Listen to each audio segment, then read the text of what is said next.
El 22 de junio de 1941, con el inicio de la Operación Barbarroja, las Waffen-SS fueron unificadas bajo una sola estructura operativa por orden directa de Heinrich Himmler, preparándose para su despliegue en el frente oriental. Entre sus unidades más temidas estaba el segundo cuerpo Panzer SS, una fuerza blindada letal que desató el terror en el frente oriental y occidental, equipada con los formidables tanques Tiger y Panther, símbolos del poderío mecanizado del Tercer Reich. Su imagen imponente se reforzaba con sus icónicos uniformes negros y camuflados, diseñados no solo para el combate, sino también para proyectar autoridad y temor. Pero no solo su maquinaria de guerra los hacía peligrosos.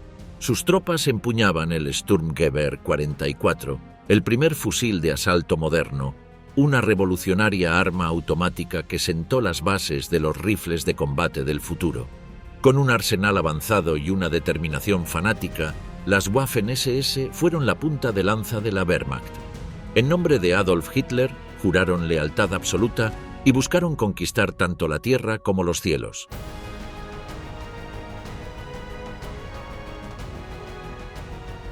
El ascenso imparable de las Waffen-SS, el nacimiento de la élite. Desde sus inicios, la Leibstandarte SS Adolf Hitler representó la élite de la organización paramilitar del Tercer Reich. En un acto solemne de fidelidad absoluta, sus miembros juraron lealtad inquebrantable a Adolf Hitler, comprometiéndose a seguir sus órdenes sin cuestionarlas.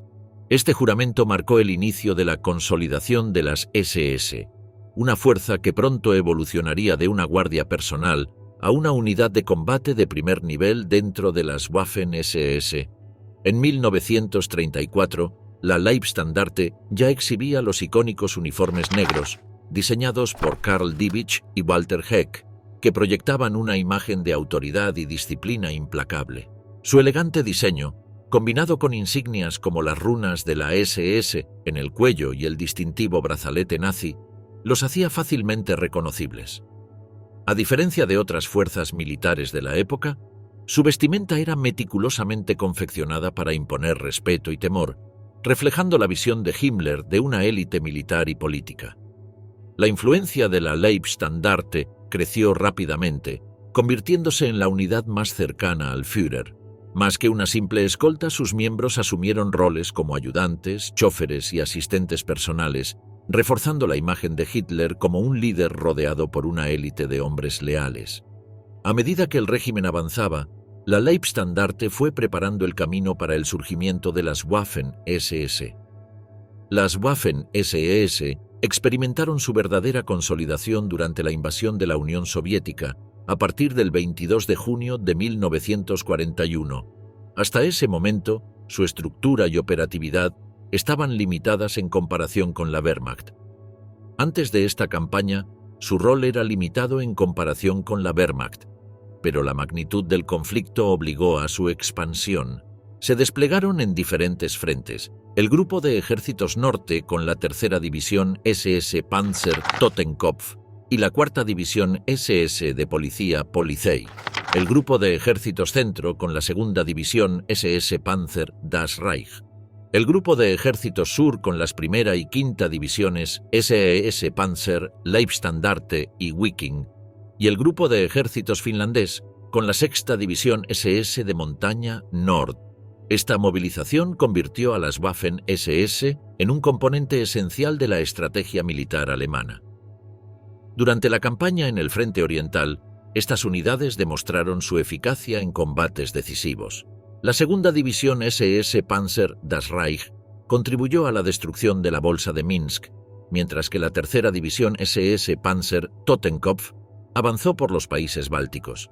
En Ucrania, la Primera y Quinta Divisiones SS Panzer participaron en la captura de más de 500.000 de soldados soviéticos en Kiev. A pesar de estos logros, también sufrieron reveses, como la casi destrucción de la Sexta División SS de Montaña Nord en la península de Kola y la retirada de varias divisiones tras la batalla de Moscú. Estas experiencias fortalecieron la estructura de las Waffen-SS y reafirmaron su papel en el conflicto. Con la entrada de Estados Unidos en la guerra, las Waffen-SS expandieron sus filas, incorporando no solo más soldados alemanes, sino también voluntarios extranjeros. Surgieron nuevas divisiones como la 8ª División SS de Caballería Florian Geyer y la 9ª División SS Panzer Hohenstaufen. Además, unidades extranjeras como la SS Flamenca Langemarck, la SS Valona Wallonie y la 1ª División SS de Caballería Cosaca Kosaken reflejaron la necesidad de ampliar su composición. La consolidación de las Waffen-SS las transformó en un ejército multinacional, cuyo crecimiento respondió más a la urgencia del conflicto que a una estrategia ideológica inicial. Las Waffen-SS gozaron de un trato preferencial respecto al ejército regular alemán, algo que generó tensiones y resentimiento dentro de la Wehrmacht a lo largo de toda la guerra. Desde el inicio, estas unidades fueron concebidas como una fuerza de élite con un fuerte componente ideológico, lo que les permitió recibir equipamiento de alta calidad, mejor abastecimiento y prioridad en la asignación de tropas y suministros. Mientras que muchas divisiones del Heer sufrían escasez de materiales, sobre todo en la fase final del conflicto, las unidades de las Waffen-SS seguían recibiendo vehículos blindados modernos, armas avanzadas y reemplazos de personal bien entrenado, incluso cuando la situación estratégica de Alemania ya era desesperada. Este favoritismo se tradujo en una percepción dentro del ejército regular de que las Waffen-SS no solo eran una fuerza separada, sino privilegiada, lo que generó un fuerte resentimiento, especialmente en los oficiales veteranos de la Wehrmacht, que veían cómo sus propias unidades se quedaban sin recursos esenciales, mientras que las Waffen-SS eran tratadas con prioridad. Uno de los ejemplos más claros de este trato preferencial fue la formación de las divisiones Panzer de las Waffen-SS, que en algunos casos estaban mejor equipadas que sus equivalentes del Heer. Divisiones como la Leibstandarte SS Adolf Hitler, Das Reich, Totenkopf y Wiking fueron dotadas con los modelos más avanzados de tanques y blindados, como los Panzer IV, Panther y Tiger. A pesar de que muchas unidades del Heer seguían operando con modelos más antiguos o tenían dificultades para recibir reemplazos. Esta ventaja en equipamiento y abastecimiento llevó a que las divisiones Panzer de las Waffen-SS se convirtieran en fuerzas altamente ofensivas y temidas en el campo de batalla. Sin embargo, la excesiva confianza en la ideología y el espíritu combativo sobre la profesionalización táctica hizo que estas unidades, en muchas ocasiones, actuaran con una agresividad descontrolada, lo que resultaba en pérdidas altísimas y maniobras arriesgadas que comprometían sus propias posiciones. Aunque algunas divisiones lograron desarrollar un alto nivel de competencia militar, muchas eran vistas por los comandantes del Heer como derrochadoras de material y fanáticas, más preocupadas por demostrar su lealtad al régimen que por aplicar tácticas militares prudentes y eficientes. El segundo cuerpo Panzer SS fue la unidad blindada más poderosa y letal de Alemania durante la Segunda Guerra Mundial. Formado por las Waffen-SS, recibió el mejor armamento y equipamiento disponible, superando incluso a muchas divisiones del Heer. Su origen se remonta a 1942, cuando el SS Obergruppenführer Paul Hauser convenció a Himmler y Hitler de dotar a las divisiones Leibstandarte, Das Reich y Totenkopf con un complemento completo de tanques. A partir de ese momento, las Waffen-SS se convirtieron en una fuerza blindada de élite. Sus 3 divisiones principales estaban equipadas con algunos de los mejores blindados del ejército alemán. Entre ellos destacaban los tanques Panther modelo Ausführung D y Ausführung A, considerados los más avanzados dentro de los tanques medianos.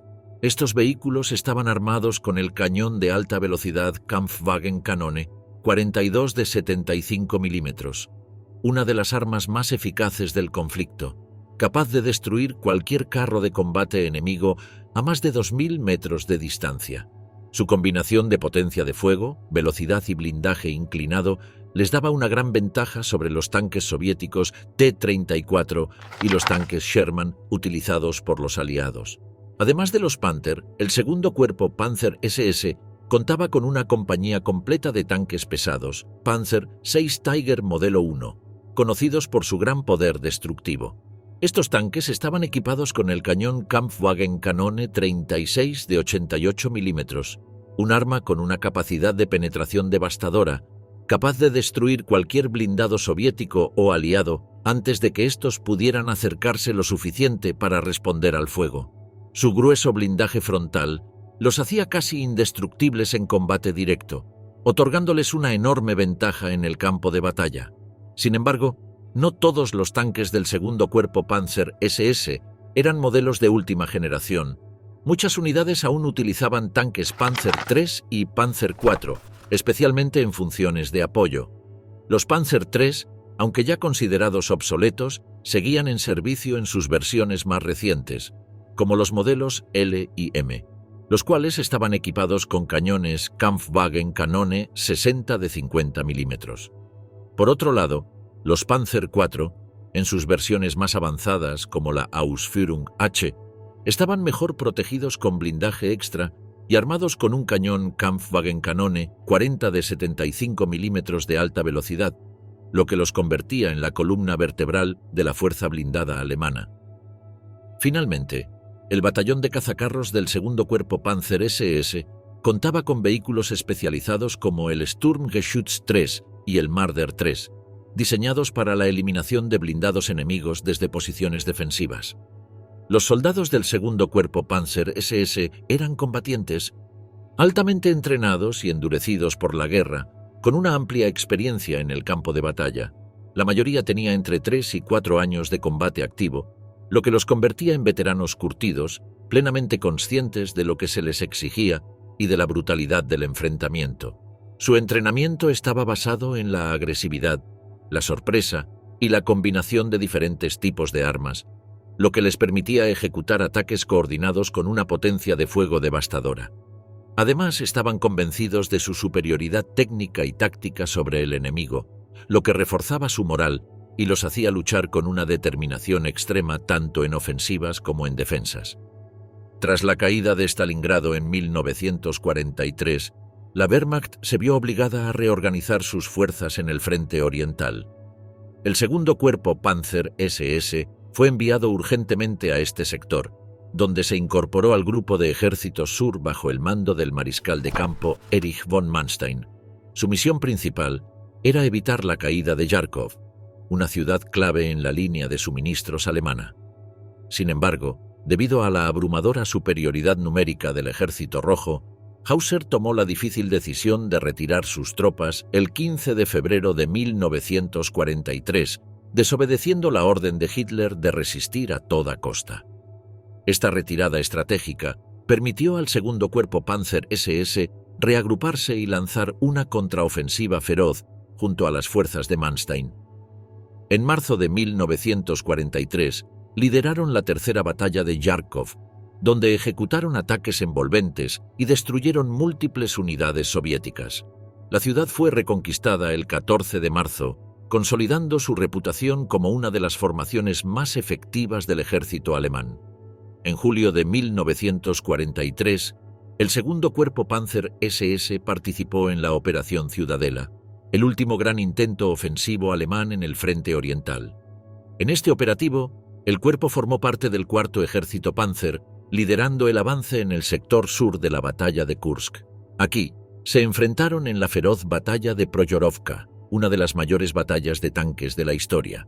A pesar de contar con blindados modernos como los Panther y Tiger, la tenaz resistencia soviética y el uso masivo de defensas antitanque causaron enormes bajas a las Waffen-SS. Tras el fracaso de la operación, las divisiones del segundo cuerpo Panzer SS fueron retiradas y enviadas a Italia en respuesta a la invasión aliada de Sicilia. Sin embargo, solo la Leibstandarte SS Adolf Hitler fue trasladada, mientras que las Das Reich y Totenkopf permanecieron en el frente oriental. En junio de 1944, tras el desembarco aliado en Normandía, el segundo cuerpo Panzer SS fue enviado a Francia para intentar contener la ofensiva aliada. Ahora bajo el mando del SS Gruppenführer Wilhelm Dietrich, el cuerpo participó en la batalla de Caen, enfrentándose al 21º Grupo de Ejércitos británico. Sin embargo, la superioridad aérea aliada y los incesantes bombardeos dificultaron su capacidad de maniobra. Tras la retirada de Normandía, Los restos del cuerpo se reagruparon cerca de Arnhem en septiembre de 1944, justo a tiempo para enfrentar la Operación Market Garden, una ofensiva aliada destinada a capturar los puentes estratégicos en los Países Bajos.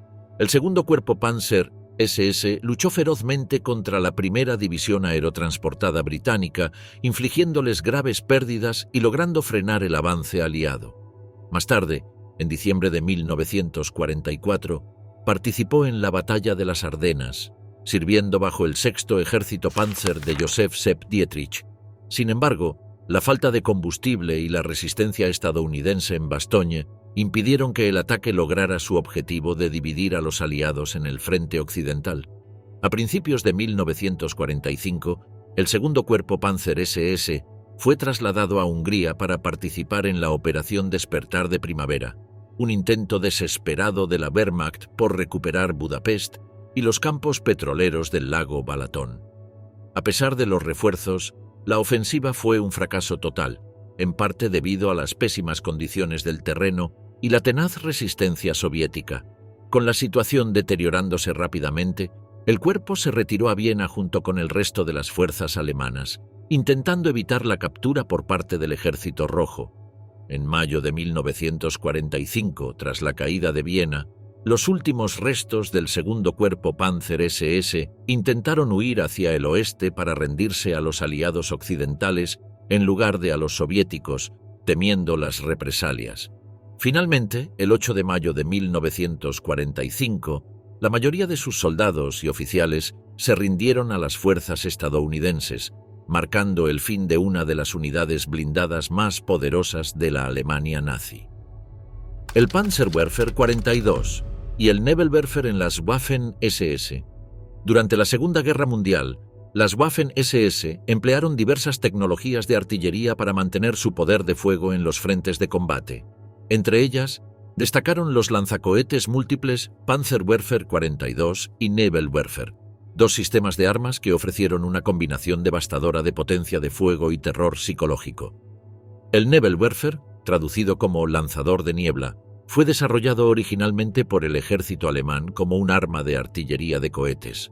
Su primer modelo, el Nebelwerfer 41 de 150 milímetros, fue introducido en 1940 y utilizado por primera vez en combate durante la invasión de la Unión Soviética en 1941. Su impacto fue inmediato. El uso de cohetes permitió cubrir áreas más amplias que la artillería convencional, lo que lo hacía ideal para golpear grandes formaciones enemigas o posiciones defensivas fortificadas. El Nebelwerfer podía disparar una andanada de 6 cohetes en rápida sucesión, generando un impacto devastador en la moral del enemigo. La velocidad y la potencia de los proyectiles, sumadas al característico sonido ensordecedor que producían en vuelo, llevaron a los soldados aliados a apodarlo el Screaming Mimi o Mini Quejumbroso. Además, el sistema podía disparar proyectiles de diferentes tipos, incluidos explosivos de alto poder, humo y agentes químicos, aumentando su versatilidad en el campo de batalla. El principal problema del Nebelwerfer era que dejaba rastros de humo visibles tras el lanzamiento de los cohetes, lo que permitía a la artillería enemiga localizar rápidamente la posición de disparo y responder con fuego de contrabatería. Para contrarrestar este problema, los alemanes idearon una solución: montar el lanzacohetes sobre un vehículo blindado para aumentar su movilidad y reducir su vulnerabilidad. Así nació el Panzerwerfer 42.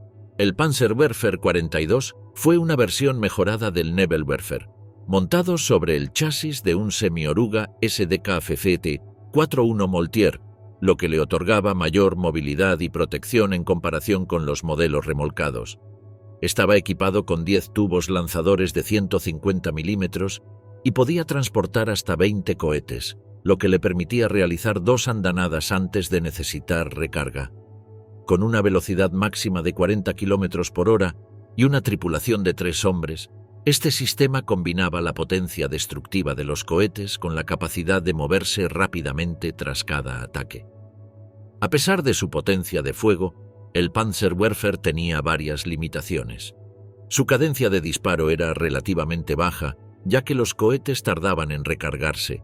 Además, Su blindaje de 8 milímetros solo protegía contra disparos de armas ligeras y metralla, dejando vulnerable al vehículo contra ataques de tanques o artillería anticarro. Sin embargo, su capacidad de movilidad le permitía reubicarse rápidamente después de disparar, dificultando su eliminación por parte de las fuerzas enemigas. Uno de los primeros usos significativos del Panzerwerfer 42 y el Nebelwerfer en combate ocurrió durante la batalla de Kursk, la mayor batalla de tanques de la historia. En esta ofensiva, los alemanes emplearon masivamente estos lanzacohetes para ablandar las posiciones soviéticas antes de los asaltos blindados. Sin embargo, la resistencia soviética y el uso extensivo de defensas antitanque causaron un alto número de bajas a las tropas alemanas. Los aliados se encontraron con el Panzerwerfer durante la batalla de Normandía y su impacto fue devastador. Las tropas británicas y canadienses, que enfrentaban la mayor concentración de fuerzas Panzer en el sector de Caen, fueron duramente castigadas por los lanzacohetes. La 7ª Brigada Werfer, compuesta por los 83º y 84º regimientos Werfer, lanzó más de 8.000 toneladas de municiones contra las tropas aliadas en la colina 112, dificultando sus avances. Durante la ofensiva alemana en las Ardenas, el Panzerwerfer jugó un papel crucial en los bombardeos de artillería previos a los asaltos blindados. Las posiciones defensivas estadounidenses en Bastogne fueron atacadas con cohetes, generando confusión y pánico entre las tropas aliadas. Sin embargo, la falta de suministros y combustible limitó la efectividad de estas armas en la fase final de la ofensiva. El último gran uso del Panzerwerfer ocurrió durante la defensa de Berlín.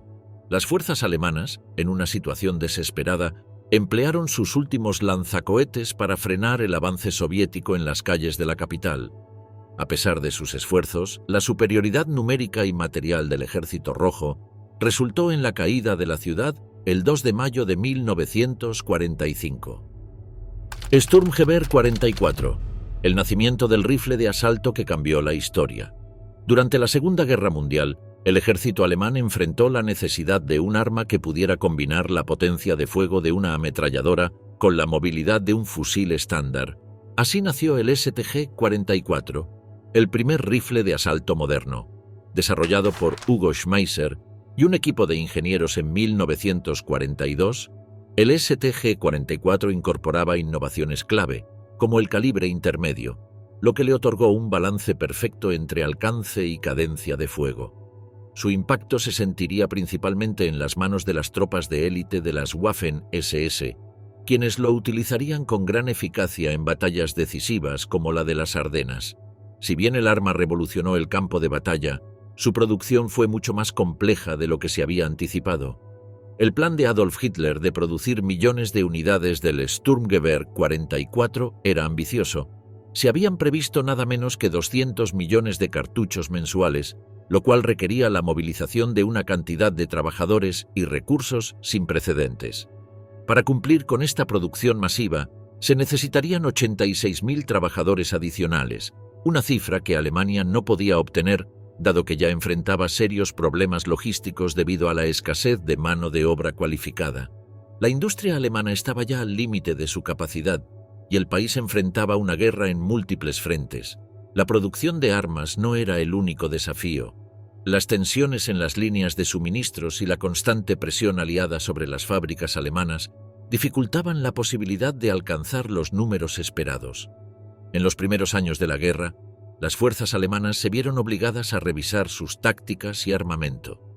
El rifle estándar, el Kar 98K, era eficaz para combates a larga distancia, pero las demandas del frente de batalla en territorios como Rusia, donde las distancias eran más cortas y las escaramuzas más frecuentes, evidenciaron la necesidad de un arma más versátil. Los ingenieros alemanes comenzaron a trabajar en una nueva clase de arma que pudiera ofrecer lo mejor de ambos mundos: la potencia de fuego de un fusil de asalto y la maniobrabilidad de una subametralladora. El resultado fue el Sturmgewehr 44, un rifle de asalto que utilizaba el cartucho intermedio 7.9 2x33 milímetros, lo que le otorgaba un equilibrio entre alcance y poder de fuego. Su diseño innovador marcó el inicio de una nueva era en el armamento militar. El STG-44 era capaz de disparar de manera automática y semiautomática, lo que lo convertía en una herramienta ideal para la guerra moderna, donde la movilidad y la capacidad de responder rápidamente a los cambios en el terreno eran esenciales.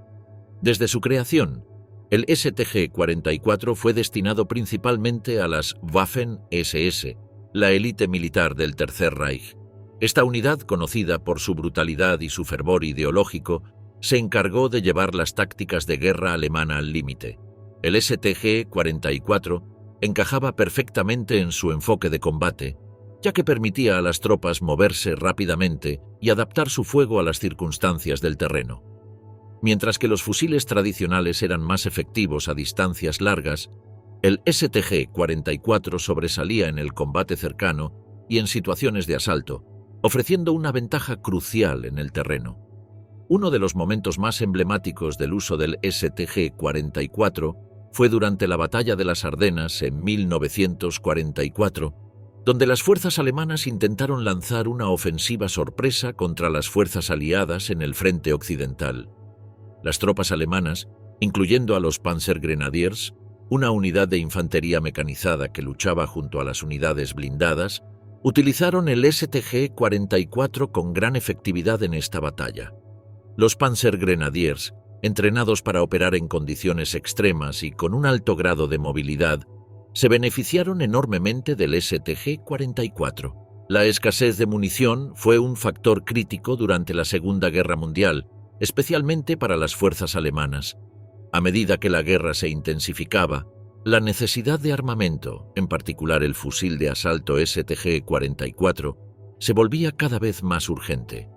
Sin embargo, las previsiones de producción del STG-44, que requerían la fabricación de 200 millones de cartuchos mensuales, resultaron difíciles de cumplir debido a la falta de recursos y mano de obra. Según los cálculos alemanes, para cumplir con las expectativas de producción de este fusil, se habrían necesitado alrededor de 86.000 trabajadores adicionales. No obstante, estos trabajadores no estaban disponibles debido a las grandes pérdidas sufridas en el frente oriental, lo que afectó gravemente tanto a la producción como a la capacidad de suministro.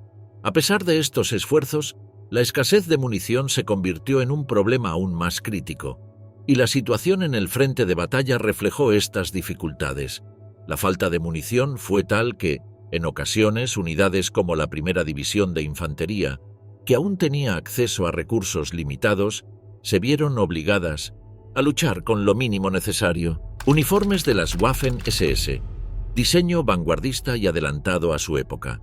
En 1932, las SS adoptaron un uniforme icónico, concebido por Karl Diebitsch en colaboración con el diseñador gráfico Walter Heck.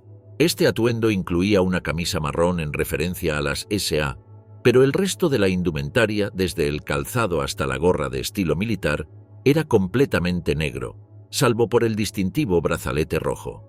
Para condiciones climáticas adversas, se entregaban abrigos largos de lana con los mismos elementos identificativos: hombreras, parches en el cuello y el brazalete característico. Durante esta época, se diseñó una nueva hebilla para el cinturón, fabricada por la empresa Oberhof, con la inscripción «Mi honor es la lealtad», sustituyendo la versión anterior utilizada por las SA.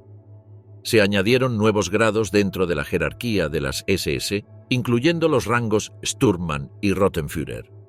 Simultáneamente, Himmler implementó un sistema de selección más estricto para el ingreso, exigiendo pruebas documentadas de ascendencia aria. Se estableció un periodo de prueba obligatorio bajo el estatus de SS Anwärter, en el cual los aspirantes debían permanecer al menos 6 meses antes de ser admitidos de manera oficial como SS-Mann. Ante el aumento de miembros, Röhm impulsó la creación de nuevos rangos para oficiales, introduciendo los títulos Obersturmführer y Obersturmbannführer con el objetivo de reforzar la estructura de mando. En 1933, tras la llegada de Hitler al poder como canciller, las SS comenzaron a establecer una diferenciación más clara entre oficiales y soldados rasos. A partir de ese momento, solo se podía ascender al rango de Sturmführer con la aprobación directa de Himmler, quien evaluaba personalmente cada solicitud. Himmler rechazaba las jerarquías tradicionales del ejército y prohibió el uso del prefijo Herr al dirigirse a oficiales superiores, una práctica común en las Fuerzas Armadas. En su lugar, se fomentó el uso de Kamerad como forma de trato en la mayoría de las situaciones. Ese mismo año se introdujo la insignia rúnica SS, que con el tiempo se convertiría en el emblema representativo de toda la organización. En un principio, su uso estaba limitado a los miembros de la Leibstandarte Adolf Hitler. El principal impulsor de esta insignia fue Sepp Dietrich, quien el 4 de noviembre de 1933 declaró a la Leibstandarte una formación independiente, subordinada exclusivamente a Hitler.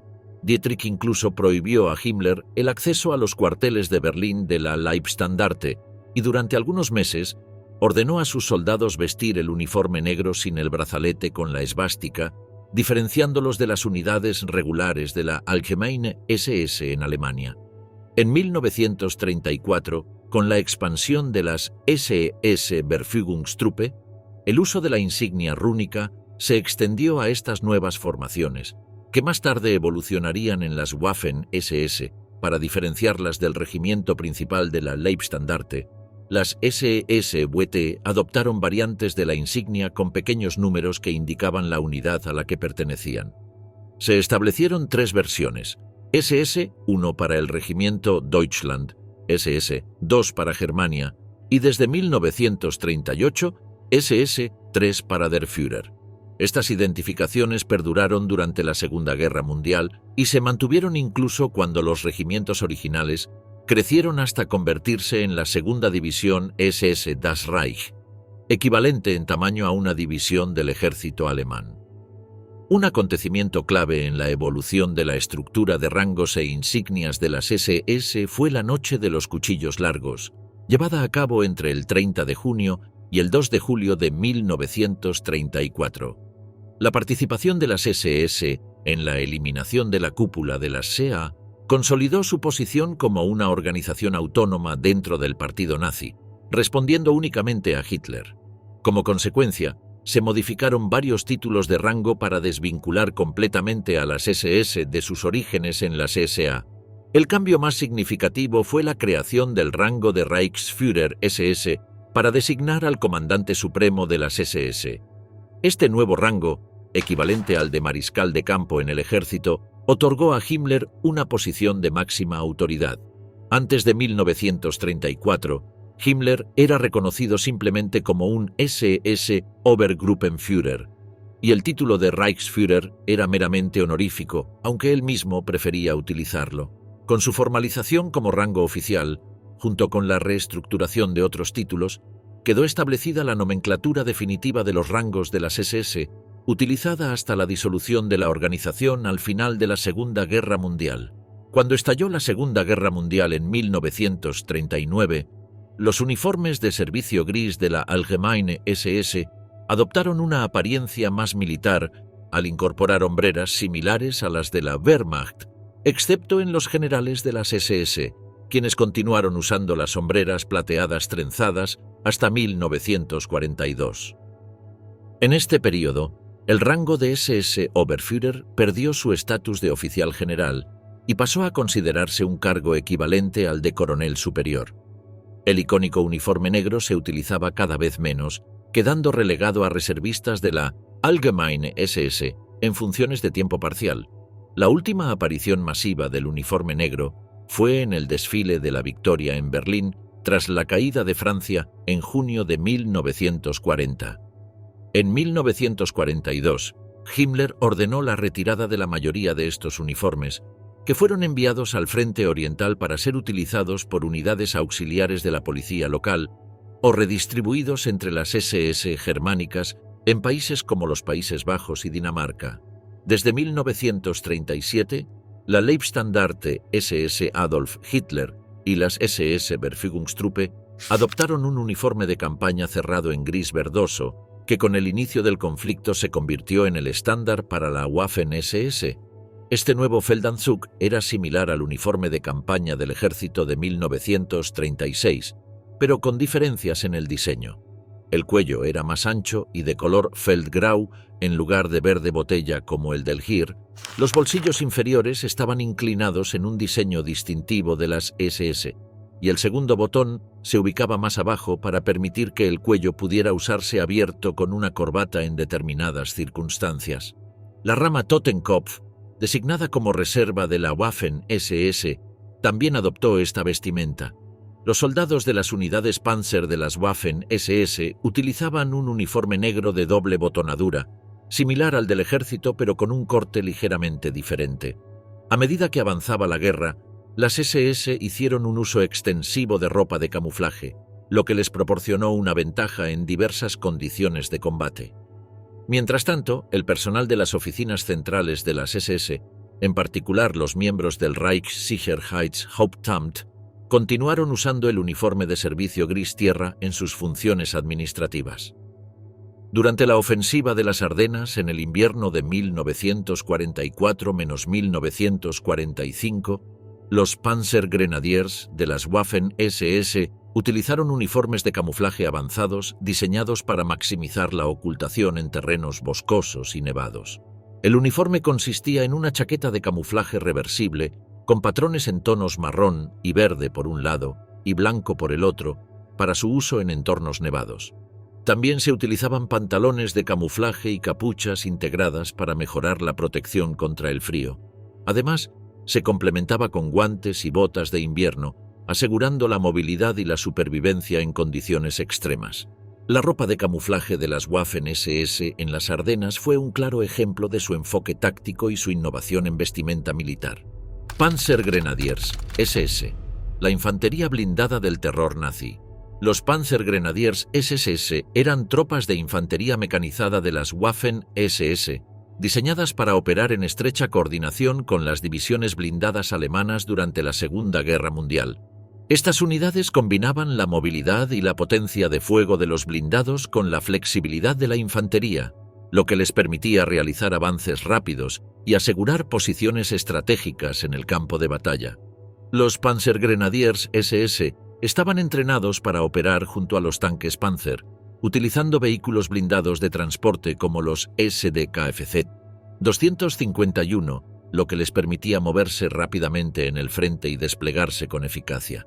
Estaban armados con un arsenal diverso que incluía ametralladoras MG-42, fusiles de asalto STG-44 y lanzagranadas Panzerfaust para el combate antitanque. Desde el inicio de la invasión a la Unión Soviética en junio de 1941, las Waffen-SS fueron reestructuradas bajo un mando unificado por orden de Heinrich Himmler, integrándose a la maquinaria bélica alemana con un papel clave en la ofensiva oriental.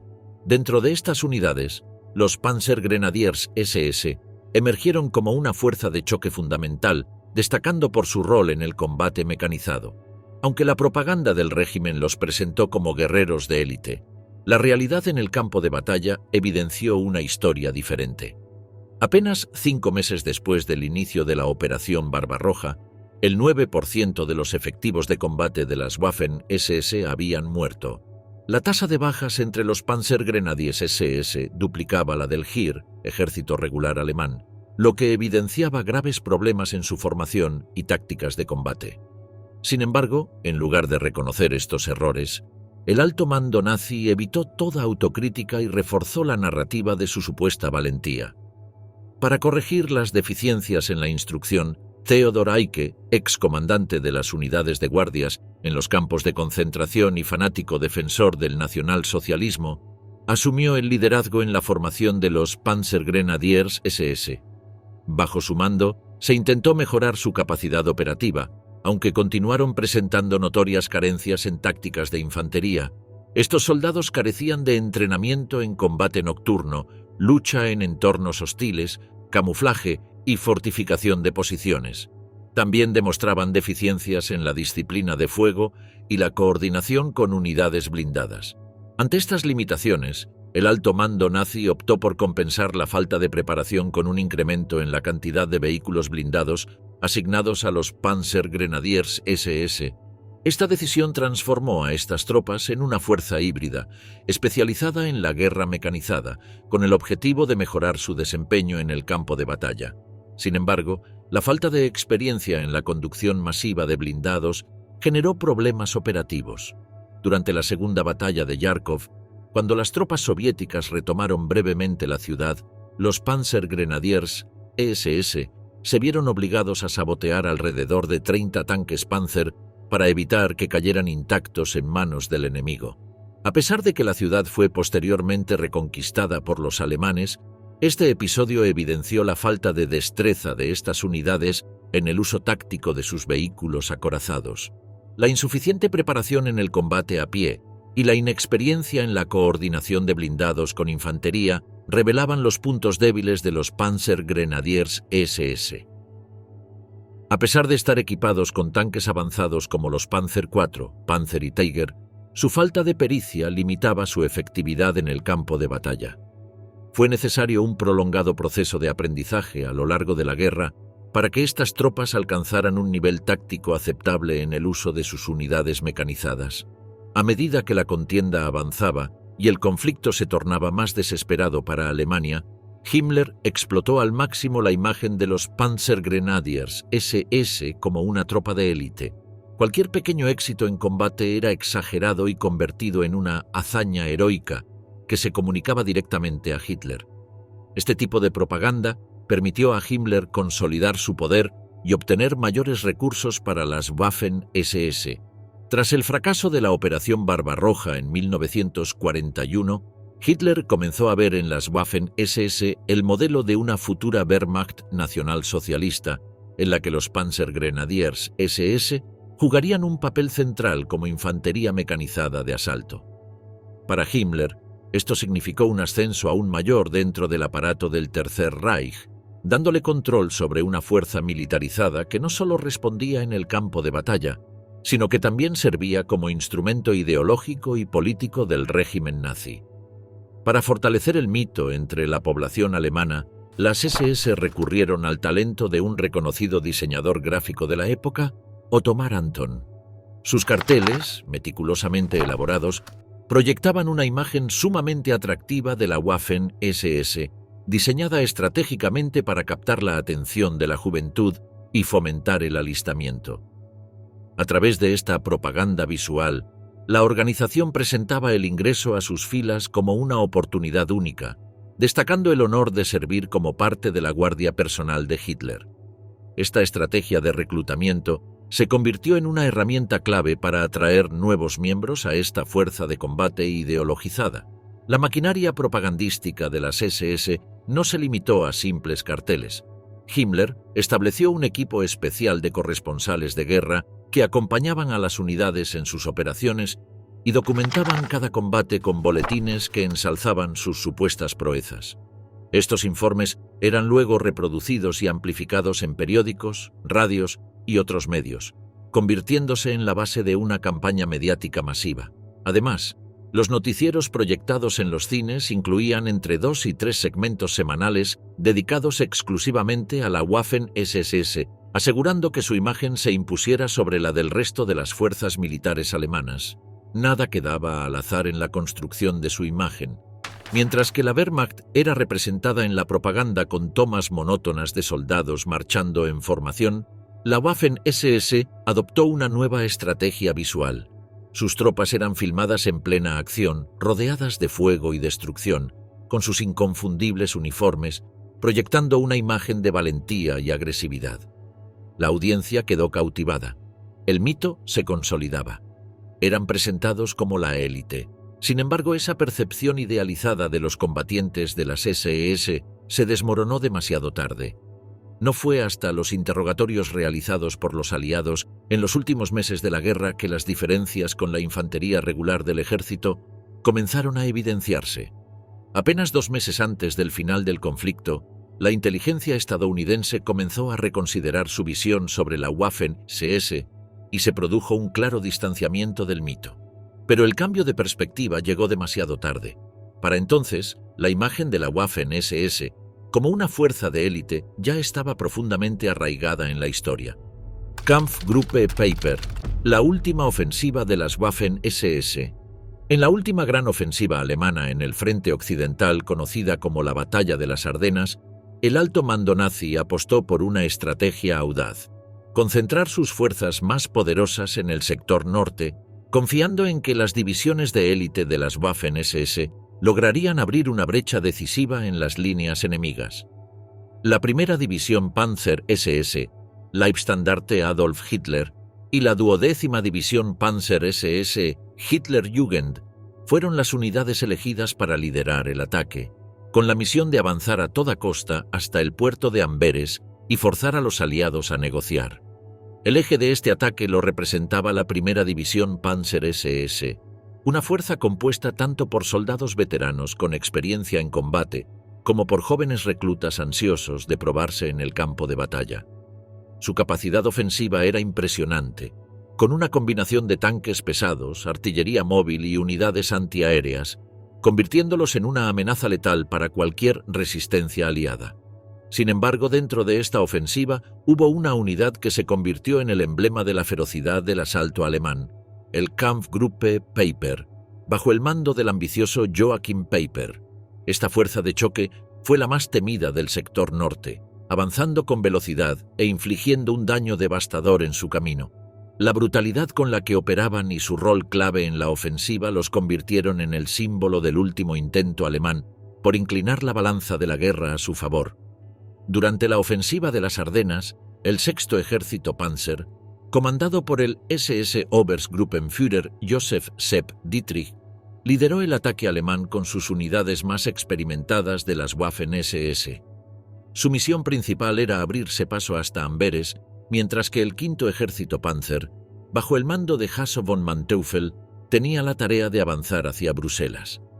En el flanco más al sur, el séptimo ejército, dirigido por Erich Brandenberger, protegía la línea alemana desde la frontera con Luxemburgo.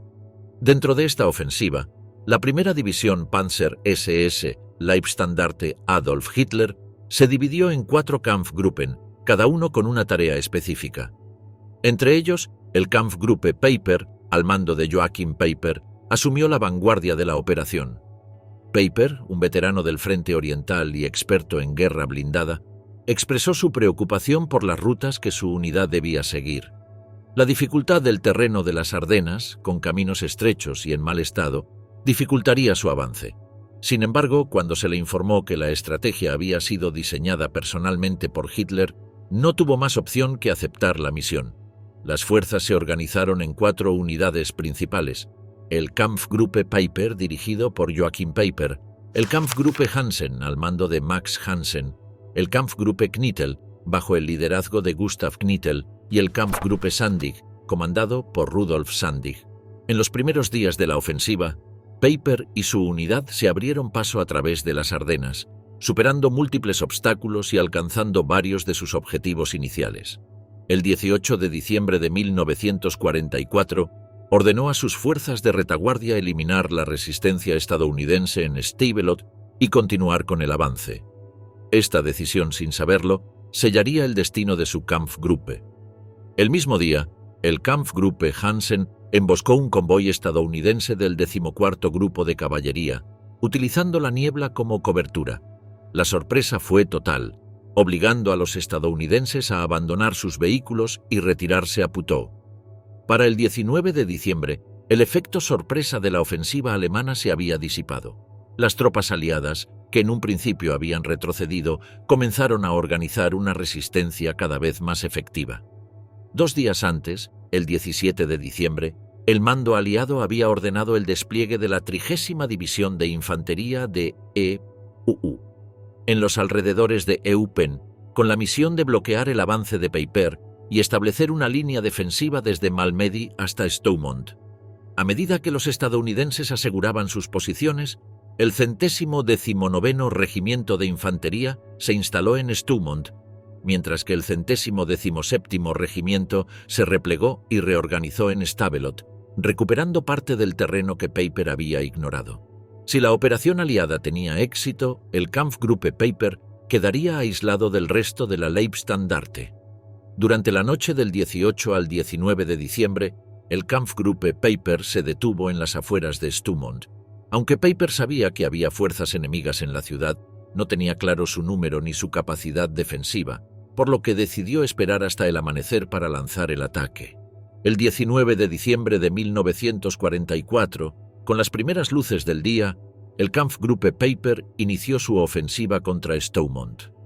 La resistencia estadounidense fue feroz, pero tras intensos combates, las tropas de Peiper lograron tomar la ciudad. El momento más crítico llegó cuando los semiorugas alemanes irrumpieron en las calles y comenzaron a limpiar casa por casa, asegurando el control total del área y capturando a numerosos prisioneros aliados. Tras consolidar la posición, las fuerzas alemanas hicieron una pausa para reorganizarse. Se requisó material de los estadounidenses y se evaluaron los daños antes de continuar el avance. La siguiente meta era una pequeña estación de tren a las afueras de Stoumont.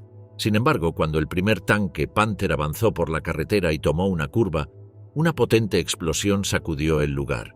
Una bala de 90 milímetros, disparada desde una posición camuflada, atravesó el blindaje del tanque y lo destruyó al instante. Peiper se sorprendió por la ferocidad del fuego enemigo. Creyendo que el camino estaba despejado, había subestimado la preparación defensiva de los aliados. A medida que más proyectiles impactaban contra su vanguardia, se dio cuenta de que su unidad estaba en peligro. Sin otra opción, ordenó a sus hombres resistir y esperar nuevas órdenes antes de continuar con la ofensiva. El coronel de las SS, tras evaluar la situación en la que se encontraba su unidad, comprendió rápidamente que su posición era crítica. La pérdida de la estación y la falta de avances en Stavelot complicaban aún más el panorama. Las fuerzas estadounidenses, específicamente el 117º Regimiento de Infantería y el 743º Batallón de Tanques, lanzaron una ofensiva desde Ster y Renarmont, logrando recuperar Stavelot por completo. Más preocupante aún, los estadounidenses retomaron el control de las rutas de acceso, cortando cualquier posibilidad de reabastecimiento y dejando aislado al Kampfgruppe Peiper del resto de la primera división Panzer SS.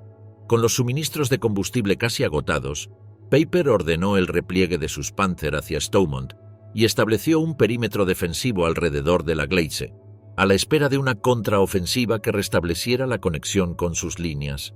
Para romper el cerco, el Kampfgruppe Hansen recibió órdenes de avanzar y liberar a Peiper de su aislamiento. Sin embargo, al intentar atravesar Trois-Ponts, sus fuerzas encontraron una férrea resistencia estadounidense, impidiendo cualquier avance.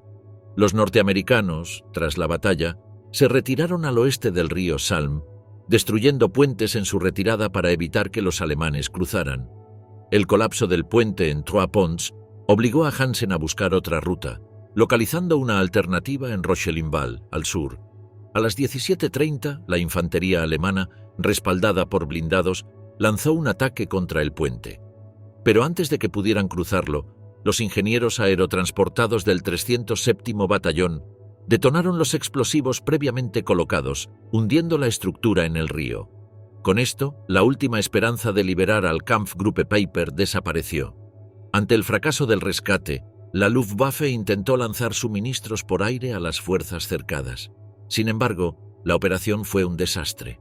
La mala coordinación llevó a que los contenedores con municiones, alimentos y agua cayeran sobre posiciones controladas por los estadounidenses. Sin posibilidad de reabastecimiento y con los recursos agotándose, Peiper solicitó autorización para abandonar la posición. Finalmente, recibió la orden de retirada. Para ganar tiempo, dejó un pequeño contingente de retaguardia que se encargó de ralentizar a los estadounidenses mientras el grueso de sus hombres escapaba. En su repliegue, dejaron atrás más de 100 vehículos, incluyendo 6 King Tiger y 12 tanques Panzer, que fueron abandonados por falta de combustible